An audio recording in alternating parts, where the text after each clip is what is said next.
Hello everyone and welcome back to Let's Play Shantae and the Pirate's Curse. In the last part, we got here to the Oubliette of Suffering, and now we're gonna check this place out, and it's still a fire level. Wait, I'm only now noticing this, by the way. The background is about 90% face, and it's pretty disturbing. But here we get the map already.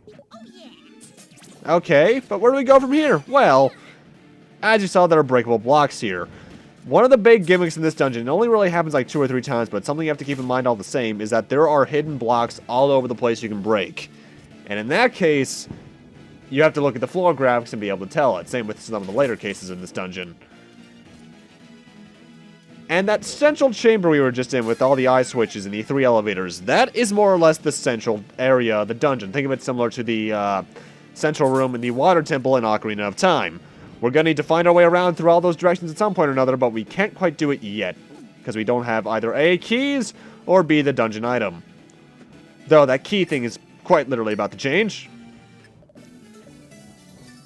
The big thing about this dungeon is that it's probably the most backtrack heavy, because you're constantly having to circle around back to that central chamber in order to, progress farther. But it's actually because of both that and the dungeon item we get in this place that this actually makes this my favorite dungeon in the game. I'll get more into detail that as we go, because right now we just have another generic kill them all room with these enemies. These guys I think first made an appearance in Risky's Revenge, but they were things you couldn't destroy unless you had the elephants. So they were more or less just roadblocks, whereas in this game they're actually, enemies. Who knew? So yeah, we've finished our business over in that direction, so now we need to find our way around and get up to the key door on the 3rd floor. Thankfully, from here on out, we're not going to have to mess around with many keys. I think there's only like 1 or 2 more. Now, I bet at this point you're going to notice that there's a lot of the big gray blocks blocking our path, and that's getting kind of annoying, isn't it? Don't worry, they won't be in our way for much longer. Though it's around here that the game starts teaching you to use your hat for more than just hovering. One thing I think I very briefly touched upon is that your hat does actually just barely extend your jump's height by a few pixels. It's not much, but it's enough to make a difference. That's why you'll constantly see me jump and then use the hat so I can have that added height. Heck, for a certain speedrun trick in the game, you need to use that height, even though that's probably one of the hardest tricks to pull off in the game. I'm not exactly sure what it is about this tune that I absolutely love, but I really do love this music track. It's probably because it's probably the most foreboding track in the game, but while still maintaining its catchiness. But either way, look it up, it's great stuff. The entire soundtrack is awesome, as I've said before, but this is my favorite track. And over here we got a treasure chest which contains Risky's boots. Huh. While running forward, press the attack button when Shantae begins to go low. More or less, it's a speed booster from Metroid. You run forward long enough, Shantae will go blink, and if you press the attack button during that, you can speed boost. Though there is a second, more unintentional way of activating it. If you hold the control stick one direction and then press the opposite with the D-pad, you'll allow Shantae to actually fumble around in place. However, while you're doing so, she's still building up the invisible meter that determines whether or not she'll speed boost. And you can really abuse that in some rooms to get speed boosts where you're really not supposed to. I'm not going to be abusing it too much, but I will still be using it.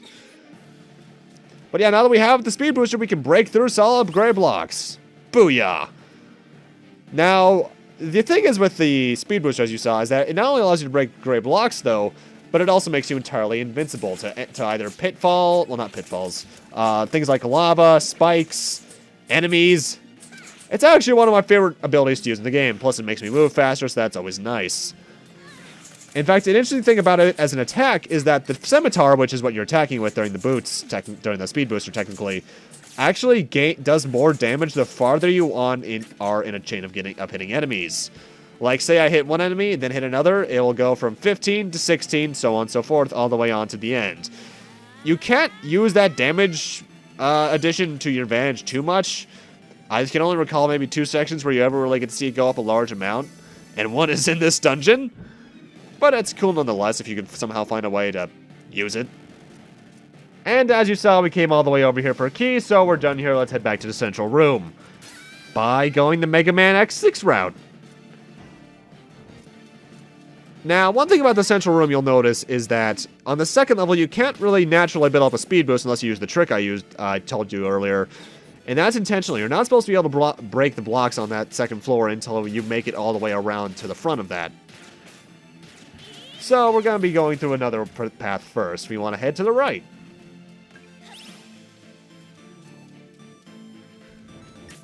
And you need the key for this. Now, those, I'm not even sure what the hell those are on the ceiling. They look similar to the purple tongue enemies from Spiderweb Island. They can be kind of tricky, because first off, they're completely immortal. You can't kill them at all. And those skulls like to hit me more than I'd like to admit.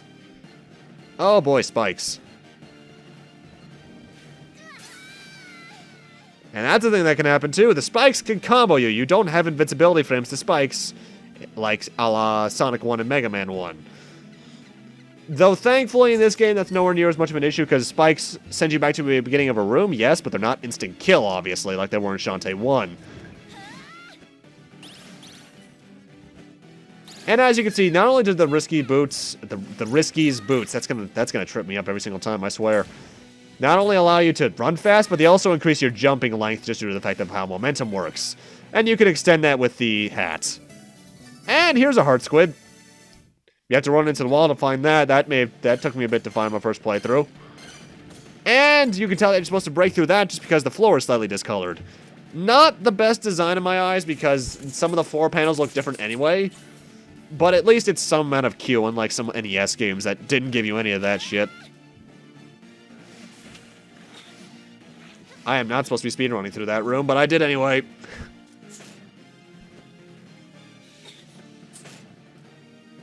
And at this point, really, the dungeon is more or less over. This isn't a very long dungeon, as are most of the ones in the game. Because all we have left is one minor puzzle, and then we're about it. And this little corridor, hallway, vertical hall, whatever, is more or less reminiscent of the Spittle Maze, because all we have to do here is kind of just hit the switches and switch around sides.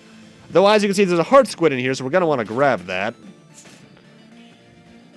And that's a trap right there. That platform will fall when you jump on it, so you have to use this little green platform that switch activates to get up and down, and then fall back down and grab that heart squid. So we have to do that part of the room all over again. Hooray! But honestly, this is pretty simple. Oh, that's the thing. I forgot about that, actually. Thank you for showing me that game.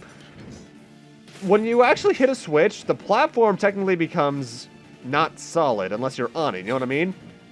You can't jump on the platform when it's moving, more accurately. Which can be kind of annoying, actually, because sometimes you just barely mess up your timing and fall into a pit because of that. It doesn't come up enough to be really annoying, but it can happen, and if it does, it is. And here's one of the cases where you can really see the damage really start to rank up, because the thing is, it doesn't only count hitting enemies, it counts hitting blocks as well. So now, 42... the way you actually get those pots up there, I think, is by jumping before you actually go up this little ramp. And as you can see, I want to try and get it, but then I kind of decide, screw it. Move on, Kyle, move on, you're wasting time. And now we've broken that block, which means we can now finish this little puzzle off. You see, this thing on the far left is needed in order to break this block. Although if you barely miss like that, it's kind of annoying. And with that, we're on the final main hallway. Yeah, that puzzle, it can actually give people some trouble, but I happen to know where to go anyway, because I played this game enough. So it's not that big of an issue. Also, hidden little stacks of gems there if you hit the wall. Also, what would the temperature be in this room if there was this much fire? I'm pretty sure Shantae should be having her hair light on fire at this point. Because that's physics, and, part of me hates it when games don't follow real-life physics, but at the same time, part of me hates it when they do, because then it's not fun. Logic is a weird thing to question, no matter what instance it is. Either way, welcome to the boss of this dungeon, Dagron, massively misspelled monstrosity. I love that subtitle. And Dagron is my least favorite boss in the game. First off, get out your monster milk, be it super or otherwise, in a super pike ball, because you're going to need it in order to do damage. The way this guy works is that he swings back, left, and right with his tail and his fire in order to try and damage you. The tail will destroy any platforms you make fall by hitting the sides on the switches on the left with your boots. The big thing that's annoying about him is how fast he tends to come in, just barely interrupting your boots, your speed booster. Or speed bootser is more accurate, actually. And because of this, it gets really annoying because you can constantly get hit and not have a chance of hitting him. Plus, he does a decent amount of damage, too, so he's not a very fun boss in my eyes. He doesn't take that long, but he's damn annoying. Also, seeing this reminds me, something that this game limits you on.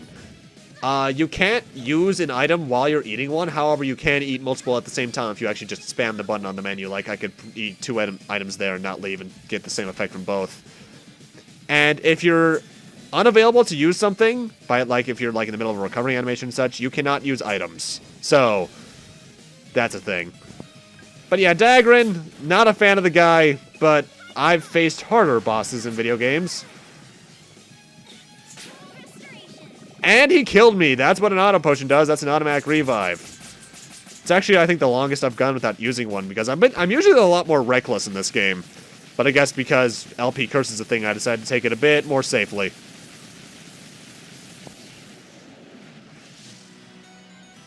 And that's the end of the... I almost said the Lost Catacombs of the Oubliette of Suffering. Tinkerbats again. Yeah. Hey, get back here, you. Another map. Huh. And we got the Frostbite Island map.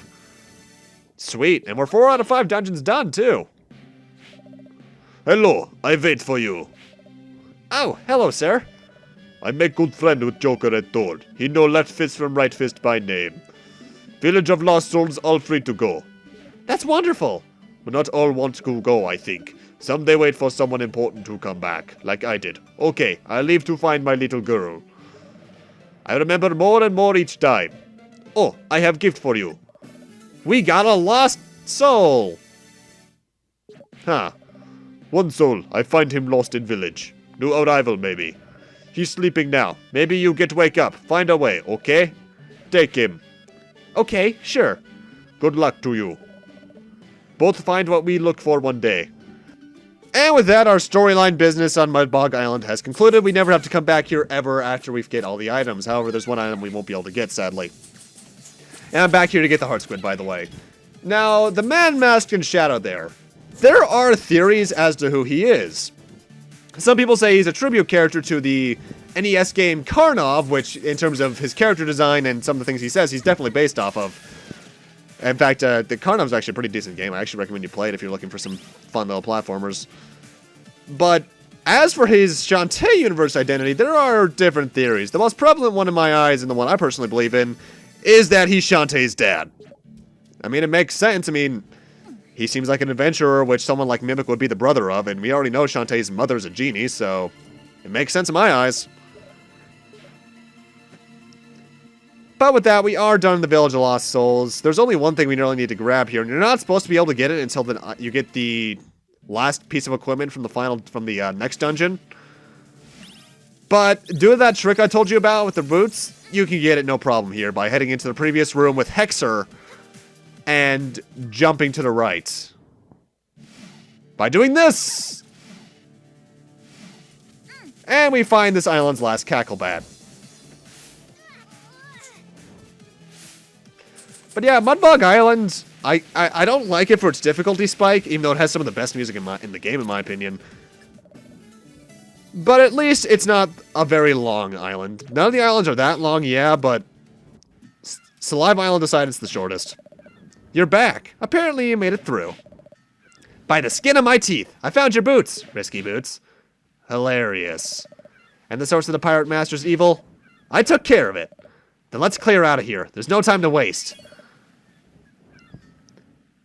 And with that, we now have access to Frostbite Island, the last main island in the game. But with that, I'm going to end this off here. Thank you guys for watching, and in part 10, we'll be taking care of some much needed business over in Tanline Island. See you guys then.